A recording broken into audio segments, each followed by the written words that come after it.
Welcome to another lecture series. In today's series, we will be seeing whether human beings can be free from suffering. Actually, there are two parts to this. Can human beings be egoless and humble? And can they be free from suffering? Both questions are related because all the suffering comes because of the ego. And ego is a false identification. The image we create for ourselves. The mask we wear and we try to maintain. That is ego, no? The mask we wear, the image we have of ourselves. And we want to maintain that image. That causes the suffering. And the ego moves us away from the humbleness. When there is ego, there is no humbleness. All the suffering is because of that. And if there is no ego, there is no suffering. If there is no image, there is no suffering. Let us see a few words from J.Krishnamurti from his book To Be Human. What he says is, as long as thought is there, thought will be there for our survival purposes, our planning, our day-to-day living. But if you take it to the psychological level, then it creates image and then there is ego. As long as thought is used for psychological purposes, then the image is created and that causes hurt or suffering. What is the hurt? You have an image of yourself. When that is threatened, then you are hurt. Physical hurt goes away. There is a physical wound there.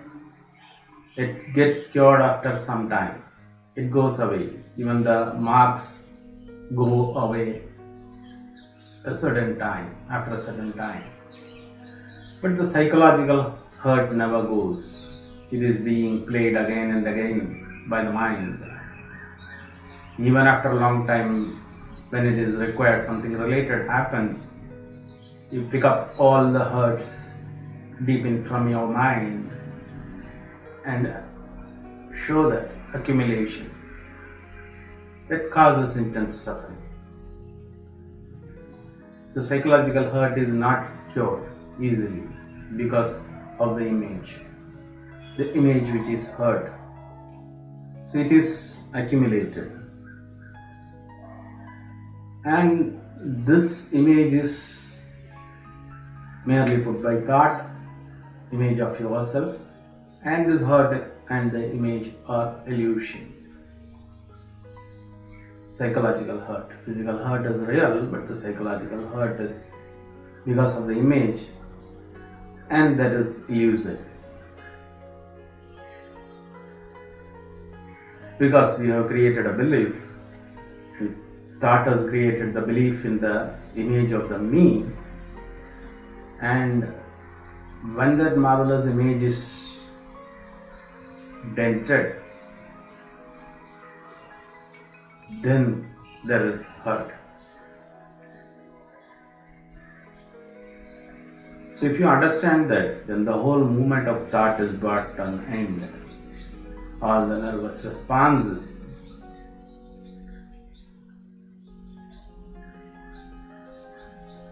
and people who call attachment as love, mostly there is no real love, but attachment, people call it love, and that causes a lot of suffering. That is because the attachment is between the two images. You have an image of your partner and your attachment is to that image, and the image, when the image changes, then you are hurt. If you are really aware of this,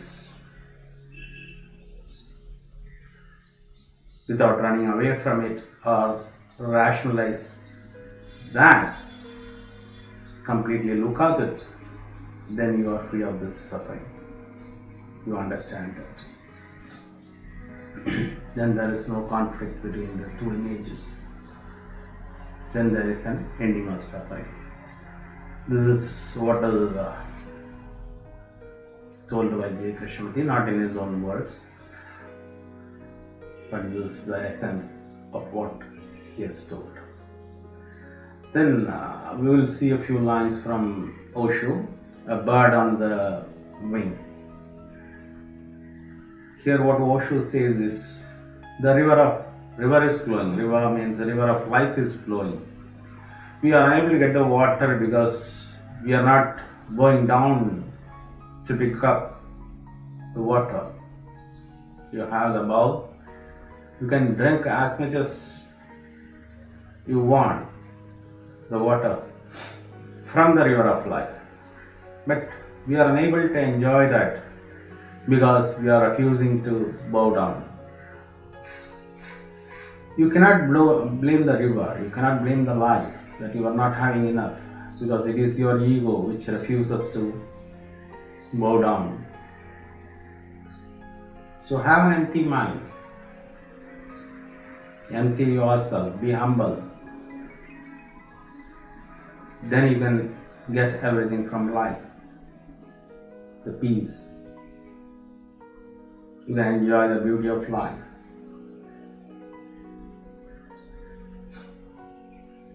Even you are empty, the divine can come to you. So empty means completely empty. He says even throw the bowl out.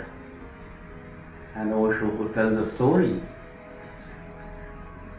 when a master told the disciple, empty your mind. So after some time the disciple practiced it and came out to the master and said, Master, I am empty. This is about Bodhidharma. Master, I am empty. Then the master told him, Bodhidharma told the disciple, throw the emptiness out. Because who is having the emptiness? I who has emptiness. The I is not empty. As long as there is a sense of I, there is a difference between the I who has emptiness, the I and the emptiness. When there is a gap, the ego and the emptiness, there is a gap. Then as long as I is there, you are not empty.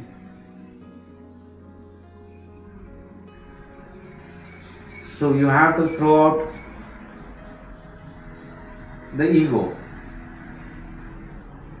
So when you say I am empty, it is not emptiness because I is there.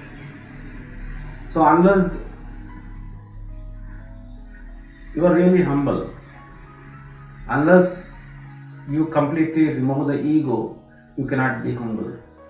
Unless you are not humble, you cannot understand the divine.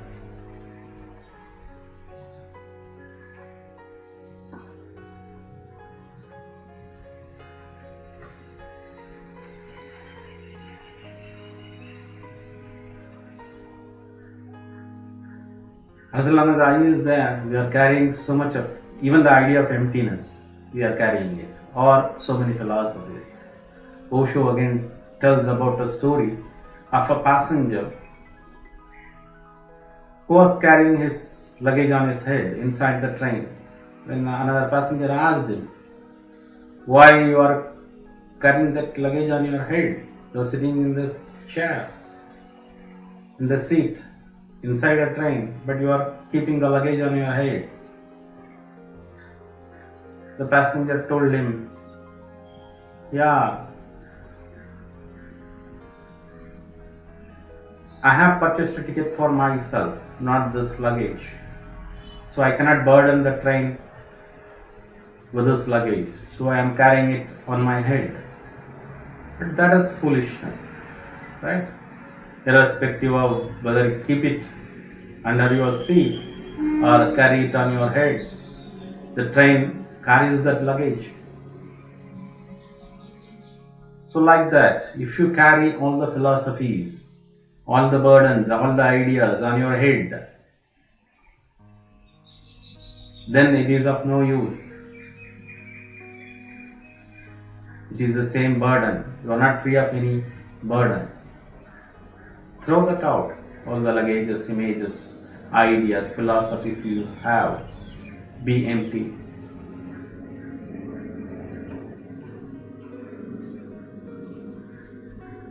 To be empty is to be without the thoughts, without the mind. The trees and birds do not have a mind. They enjoy their life. They exist on what is given to them. They enjoy what they encounter, what they see. They live at this moment. Be like that.